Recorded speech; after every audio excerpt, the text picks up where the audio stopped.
Tout ça pour dire que ces réseaux sociaux, c'est très important. C'est une manière de communiquer, c'est une manière d'exister, et c'est grâce à eux aujourd'hui, si je peux dire, que cette communauté qui me suit, ce sont en grande partie, évidemment, les gens qui me sont proches, je connais, m'achètent mes livres, mais le gros, c'est par le biais de, effectivement, alors d'un gros mailing, mais aussi de ces réseaux sociaux. Il y a, si je peux dire, 8 personnes sur 10 que je connais pas. Vous écoutez le podcast Parlons Livre Photo, présenté par Julien Gérard.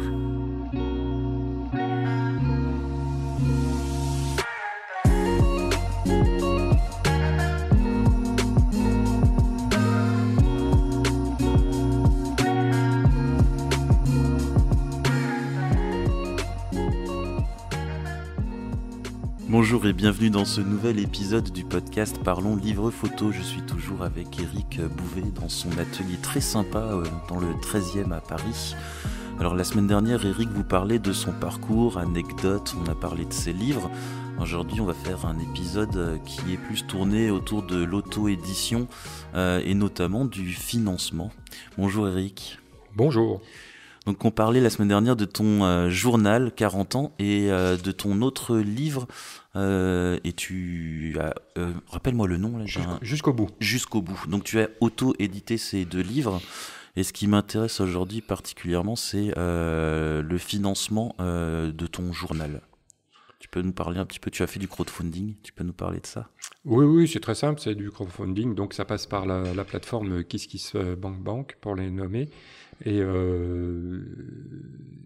c'est à la fois un coup de poker parce que ça passe, c'est tant mieux, ça passe pile poil, on l'imprime et puis on gagne rien, ça passe largement, super, on l'imprime et on gagne de l'argent, puis si ça passe pas, ça passe pas et puis c'est tout. La seule chose, c'est que si vous lancez tout le processus auparavant, avant être sûr d'avoir l'argent, là c'est un coup de poker. Voilà. Et t'as joué alors ?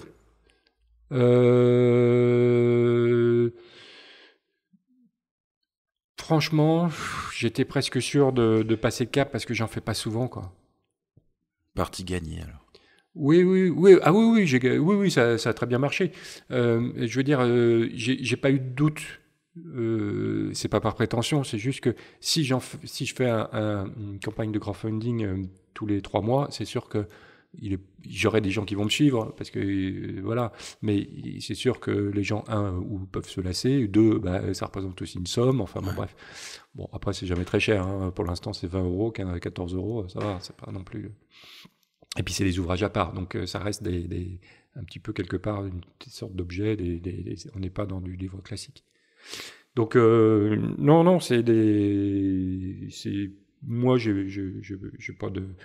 j'ai pas trop d'angoisse là-dessus. Par exemple, pour le prochain, c'est sûr que c'est plus compliqué parce que c'est un livre qui va être à 35, 37 €, je pense. Donc, il demande beaucoup plus de mise de fonds. Et tu vas auto-éditer également alors ? On va auto-éditer avec Anne Morvan. Oui.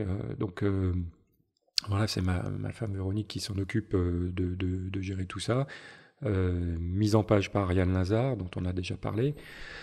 Il y aura c'est un gros travail d'équipe, quoi. Donc voilà, il y a des rémunérations, il y a évidemment l'imprimeur, le photograveur, le directeur artistique, l'auteur, Amaury Demestre. Donc voilà, c'est des coups de poker. Ouais. Alors, t'avais édité avec le parcours un peu classique de l'éditeur pour les premiers ouvrages. Et comment t'en es venu à l'auto-édition ? Quel a été le... C'est compliqué. On pourrait s'attendre à ce que les éditeurs, ce soit eux qui toquent à ta porte, non ? Il n'y a plus rien qui fonctionne comme ça. Plus rien ? Que ce soit dans la presse, que ce soit dans l'édition, aujourd'hui, on vous demande presque de donner de l'argent. C'est ce qui se passe dans l'édition, hein. On vous demande d'apporter l'argent pour éditer un livre. Un éditeur, il vous demande de faire une participation, hein. Donc, oui, vous bénéficiez quelque part de son savoir-faire et de son système de diffusion. Encore faut-il qu'il soit... ça dépend, hein, il y en a plein, leur système de diffusion, il est rikiki, quoi. Donc, voilà, la question, elle se pose. Est-ce que vaut mieux pas le faire soi-même? Mais j'ai d'autres projets de livres qui vont partir via des biais d'éditeurs. J'ai un livre sur la montagne, je le travaille avec un éditeur. J'ai un autre livre sur la Tchétchénie qui va être avec un éditeur. Voilà, donc mais de toute façon, ce qu'il faut vous attendre, c'est pas gagner de l'argent en faisant un livre via un éditeur. C'est peanuts, hein, les retombées. Ouais. C'est pas grand-chose. Hein.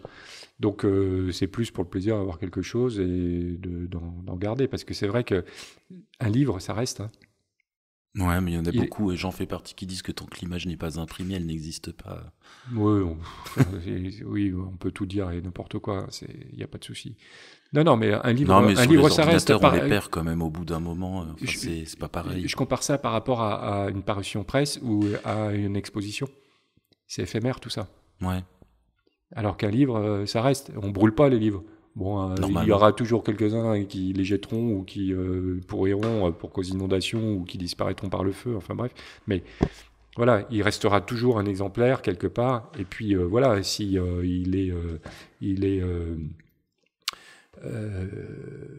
s'il est reconnu par la BNF, il est stocké. Hein, il existe. Hein. Il existe dans les archives de la BNF.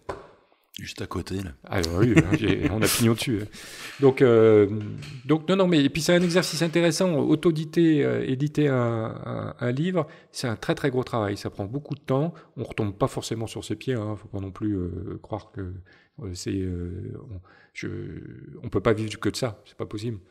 Ou alors il faudrait qu'il y en a un tous les 2-3 mois. Faire un livre, c'est voilà, ça demande beaucoup aux gens. C'est un énorme travail aussi. Ça se fait pas tout seul, quoi. Et d'ailleurs, quand tu lances ton crowdfunding, tu t'appuies sur ta communauté déjà existante? Alors il y a quelque chose de très intéressant, c'est que pour vous dire que les temps changent, c'est que moi j'ai vécu de la presse toute ma vie, et puis depuis quelques années la presse s'écroule, il y a moins d'argent, ils ont moins d'argent, la publicité suit plus, le numérique et internet a fait qu'il y a des très très bons correspondants, des photographes dans le monde entier, que ce soit en Somalie ou à Jakarta ou en Argentine, ou enfin pour prendre des autres contrées lointaines. Et donc voilà, il se passe quelque chose, il n'y a plus besoin de nous envoyer sur des faits d'actualité. Et aujourd'hui, ça coûte beaucoup plus d'argent. Bon, voilà, donc on part plus.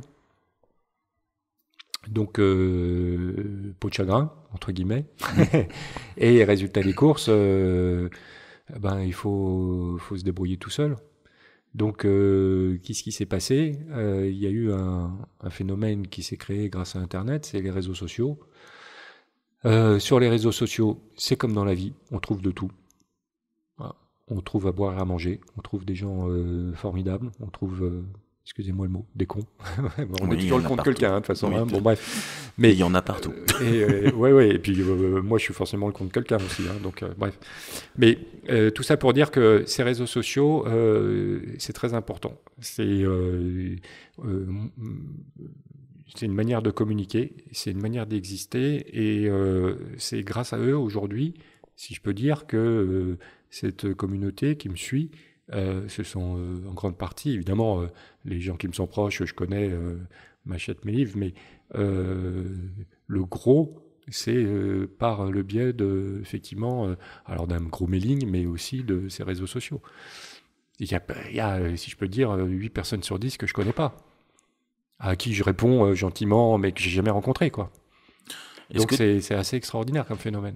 Tu sens une plus grande proximité entre les personnes qui achètent tes livres et toi, avec l'auto-édition par rapport à... Bien sûr, parce que déjà, il y a une correspondance directe. Déjà, je leur mets un petit mot, voilà. Et puis aussi, il y en a plein qui viennent, voilà, quand ils ont la possibilité, voilà, comme toi, de passer de province, venir à Paris, ils passent, voilà, bon... Alors, je peux pas recevoir tout le monde une demi-heure parce que c'est très compliqué. Mais voilà, et puis lors d'expositions, je prends du temps pour signer, pour discuter avec les gens. À Perpignan, j'ai pas. Mais je suis sorti de là, mais cette semaine-là, j'étais épuisé. Oui, tu m'étonnes. J'avais le triathlon, l'Ironman de Nice la semaine d'après, j'étais archi cuit, quoi. C'était incroyable et c'est normal. Je veux dire, ça fait partie de la bonne éducation, d'être poli avec les gens quand ils vous arrêtent dans la rue et qu'ils vous disent que ah ouais, on est super content de vous rencontrer. Je veux dire, tu fonds, quoi. Tu te dis mais merde, je suis rien, je suis juste un photographe, quoi. J'ai juste fait mon boulot. Et ces gens, ils te suivent et ils aiment ce que tu fais. Donc, tu dois leur donner aussi de ton côté un peu de temps et d'être, tu vois, c'est normal. Ça fait partie des choses logiques, quoi. Voilà. Après, tu tombes effectivement de temps en temps sur le réseau. Tu as un mec qui t'incendie, qui est d'accord sur rien. Bon, enfin, d'accord, ok. Oui, il y en a des comme ça. Ou une qui dérape, qui trouve que ce que tu as dit, c'est complètement injuste. Enfin, et puis il y a aussi ceux qui sont en colère contre tout. Enfin bon, enfin, bref. Voilà, mais ça, c'est les points noirs, c'est rien. C'est comme dans la vie de tous les jours. Ça représente pas grand-chose, tous ces gens qui sont un petit peu négatifs et qui oui, c'est des points noirs, c'est pas bien grave. Le reste, il faut compter sur tous ces gens qui sont voilà, qui sont là et il faut dire ce qu'il y a. C'est grâce à ces gens-là qui viennent aujourd'hui au workshop, c'est grâce à eux qui achètent ces livres ou qui me font faire des expositions ou avec qui j'ai des échanges lors de diaporamas. Et voilà, donc en grosse partie, c'est grâce à eux aujourd'hui que je continue de fonctionner. Ouais. Mon sujet montagne, si je le produis, c'est en partie avec les ventes du journal 40 ans, et puis en partie grâce aux gens qui m'achètent des tirages derrière. Quoi. Campagne de crowdfunding mise à part, ton modèle de vente le plus efficace, c'est la vente en direct dans les expos ou par le site, ça marche bien? Alors c'est sûr que quand je fais une expo, voilà, ça défile, donc tout dépend combien de temps j'y reste. Voilà, si je reste qu'une soirée, oui, je vais pas vendre non plus 400 exemplaires. Mais sinon, sur le site, c'est en permanence, donc ouais, ça déroule. Hein. Tu gères tout seul les expéditions?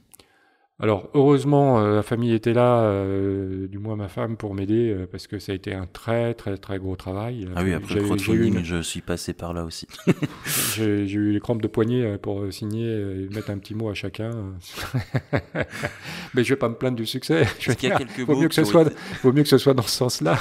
Est-ce qu'il y a quelques petits mots qui ont été écrits par ta femme parce que ton poignet était... Non, parce que la signature, personne n'arrive à l'imiter, y compris ma fille qui a essayé au collège pendant des années. Donc, mon fils peut-être aussi, mais il me l'a jamais avoué, lui. Est-ce que quand tu vas auto-éditer ton prochain livre, il y a des choses que tu vas faire différemment? Oui, chaque va être différent. La montagne aura strictement rien à voir. Chronique, ça sera différent aussi. Non, je parle pas trop dans la forme du livre, mais plutôt dans le processus d'auto-édition.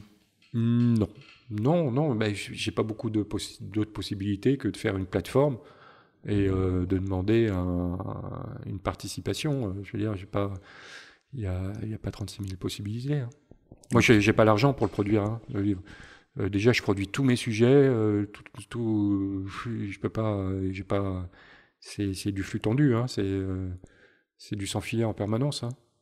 Ok. Et tu as un conseil pour un photographe qui veut auto-éditer son livre? Je pense qu'il devrait faire un galop d'essai avec quelque chose de pas cher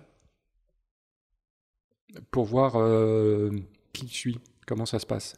Parce qu'entre un truc à 15 € et puis un autre à 35 €, il y a un paquet de gens qui franchiront pas le cap. Hein. Donc, moi, je serais d'avis à faire un petit livret, un petit truc très simple pour voir comment réagissent les gens, s'il y a un suivi, si ça décolle ou pas. Voilà. Alors, attention, je ne l'ai pas fait, mais enfin, quelque part si, parce que ça coûte celui-là 20 €, celui-là 14 €. Bon. Et la culbute, elle n'est pas énorme, hein, 14 € sur ça, je ne gagne pas grand-chose. Hein. Donc, c'est pour ça que je ne veux pas le mettre en librairie, parce que je ne gagnerai plus rien. Donc, Oui, puis ça prend un temps monstre. Quand on auto-édite, ouais. Il n'y a pas le distributeur pour faire le relais. Mais écoute, merci Eric pour ces petits conseils pour les photographes. Donc si les livres d'Eric vous intéressent, je vous rappelle le site qui est ericbouvet.com tout simplement, ou une petite balade dans le 13e. Venez nombreux. Venez nombreux, mais il va falloir aussi que tu sois là et pas dans la montagne. Merci Eric.